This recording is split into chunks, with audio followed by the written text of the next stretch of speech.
corporate world, it's easy to get caught up with numbers and figures, and it's no different in the world of automobiles, where everyone seems to be bent on lap times, horsepower, or any numbers that would help increase sales metrics. But there are a few manufacturers who understand that car ownership is about the bond or relationship that exists between the car and its owner. And they don't only thrive to appeal to all your senses because they understand that appealing to your emotions is just as important. Because not everything that matters is measurable, and there's simply no way to quantify the best things in life.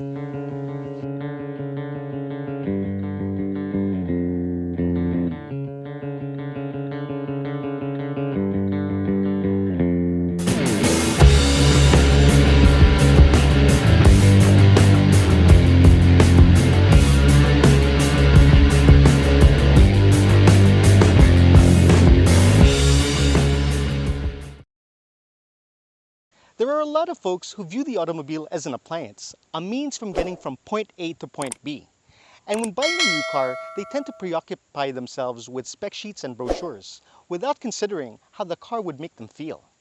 And I don't really have anything against making logical decisions, but if you really want to love the car, you have to look beyond the numbers. In the same way you wouldn't choose your spouse based on vital statistics, IQ, or income.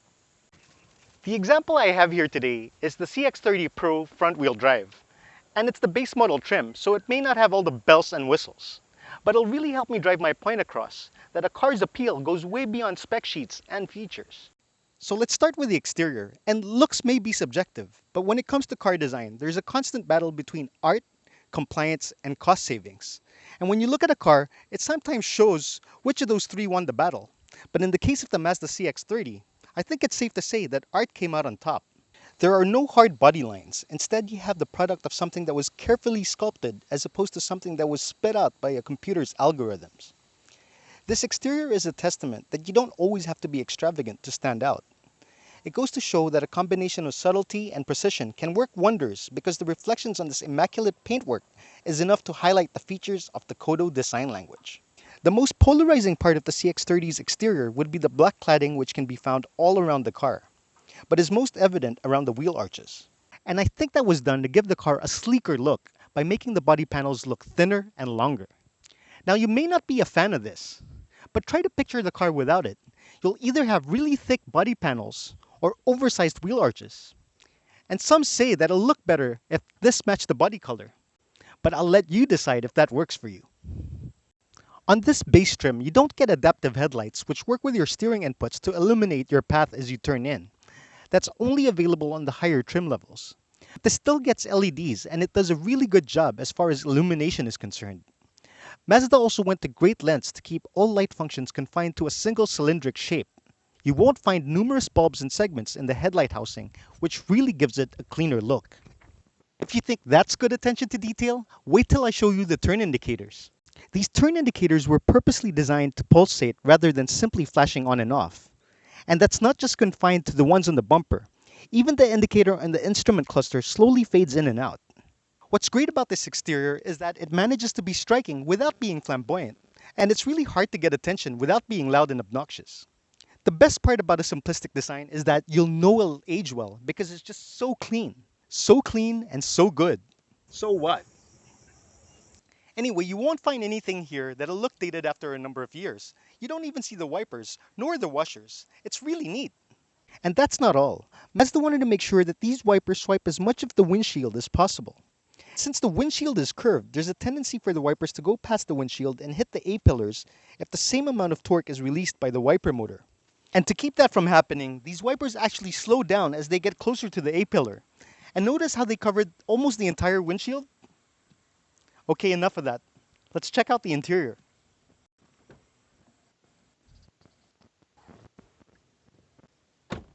Now, the exterior may be what initially attracts you, but it's really what's inside that counts. Because if you like something based solely on how it looks, then that's infatuation. Could we please stick to the car? Okay, back to the car. Mazda never fails to do a great job when it comes to interiors. And this is the base trim, yet it still feels special. The minimalistic design theme is carried over here. The layout is simple, but the sophistication is in the details.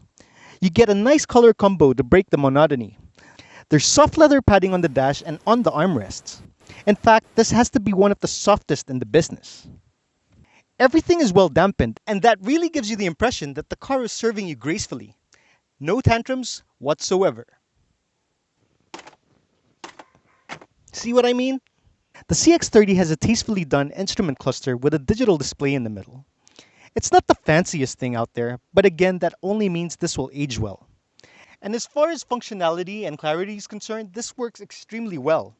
Then there's the infotainment system, which comes standard with Android Auto and Apple CarPlay. Simply hook up your phone and you're good to go. Now, some were turned off by the fact that Mazda no longer offers touchscreen functionality with some of their newer systems. But personally, I get it. And granted, I'm kinda old school, but I've never had any difficulty operating this. It's extremely intuitive and requires absolutely no guesswork, even for someone like me. Now, unlike all-wheel drive models, this does not have the Bose audio system, but I was still extremely satisfied with the audio output. Mazda Harmonic Acoustics will allow you to hear all the details of your favorite tunes. Separation is pronounced and the soundstage is spread out and well defined. And frequency response is still broad even with the absence of a subwoofer. There's also minimal harmonic distortion even when you turn up the volume. This was primarily achieved through the strategic placement of the speakers. You no longer have low-frequency drivers on the door cards, which also lessens unwanted sound reflections while improving NVH in the process. Now let's go check out the back seats. Now sitting here at the back, there is a fair amount of room, but not enough for me to say that space is one of the CX-30's strong suits. And with the high beltline and limited sightlines, it just makes this interior feel a tad bit smaller. But that's not to say that it's uncomfortable back here. In fact, Mazda designed all the seats here for the occupants to maintain a natural posture when sitting here, which eliminates motion sickness. Now, as far as toys are concerned, you really don't get much. There are no rear air vents, no leather seats, no leather steering wheel, no automatic climate control, not even a center armrest. But again, we're in the base model trim. If you spring for the higher end variants, you'll get everything you could ever wish for. And the absence of toys really shouldn't be a deal breaker, because what the CX-30 offers, regardless of what variant you look at, goes beyond its features. And I'm really starting to sound like a broken record, so to drive my point home, let's take this baby out for a spin.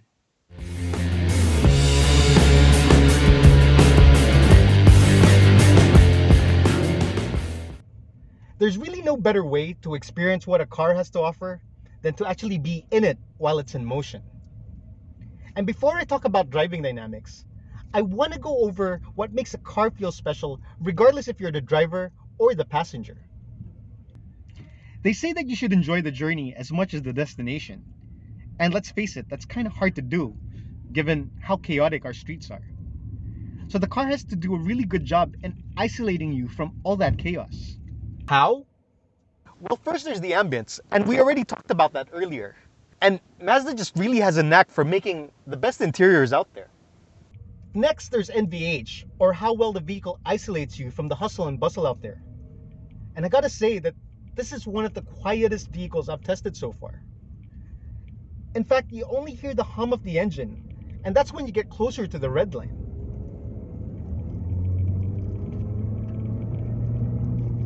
Otherwise, you hardly hear anything. Next, there's the overall refinement of the engine, transmission, and suspension. And when it comes to this car, there are absolutely no jarring motions. Now let's focus on the good stuff, driving dynamics. And as far as I'm concerned, there are two facets of good driving dynamics. One is how well the vehicle responds to the driver's inputs. And two, how well does the vehicle communicate back to the driver? And Mazda always gets that right. In fact, they can write the book on it. Take note, I said the book and not a book. They're that good. Now, getting driving dynamics right involves a balancing act. And let me try to explain that a little further. So let's say I turn this wheel 30 degrees to the left. Naturally, the car would veer left. But the question is, how well does the car's attitude or response align with your input? Does it feel so numb to the point that you hardly feel it turn, or it doesn't turn enough? Or is it overly sensitive to the point that it overreacts to your steering inputs? And Mazda always manages to strike that balance really well. Next, let's talk about how well the steering communicates back to the driver. Do you know exactly where the wheels are pointing when you turn? Can you tell if you're about to oversteer or understeer? And when it comes to the CX-30 steering, you always know exactly what the car is doing. Plus, you're always made aware of its limits. And that's exactly how it should be. Because in this modern era of electronic power steering, some cars have lost their ability to communicate back to the driver. They almost feel as if they're hovering above the ground. But with the CX-30, you always feel that the wheels are grounded. And that really gives you a sense of security when you're driving it. Now let's talk about braking. And what Mazda did with this is they made the brake pedal feel harder. And that leads to a number of advantages. One, it feels well modulated. Braking is extremely progressive and it doesn't feel like an on and off switch, making it extremely predictable and easier to control. Another advantage with having a harder brake pedal is you end up using your calf muscles as opposed to your shin muscles. And since your calf muscles are bigger, that leads to less fatigue. Now in terms of handling, this feels like a sedan, and a sporty sedan at that, because it's just so confidence inspiring around the bends, and it always feels planted. And even when you change directions abruptly, the car never loses its composure. Next, let's talk about power delivery. Now the CX-30 is extremely capable, but it's not the quickest thing out there, nor will it sink you in your seat when you floor it. The acceleration is super refined, but more importantly, it always gives in to your desire for more power. And that's also attributed to the fact that this has a really good transmission. It knows exactly when to downshift based on your throttle inputs.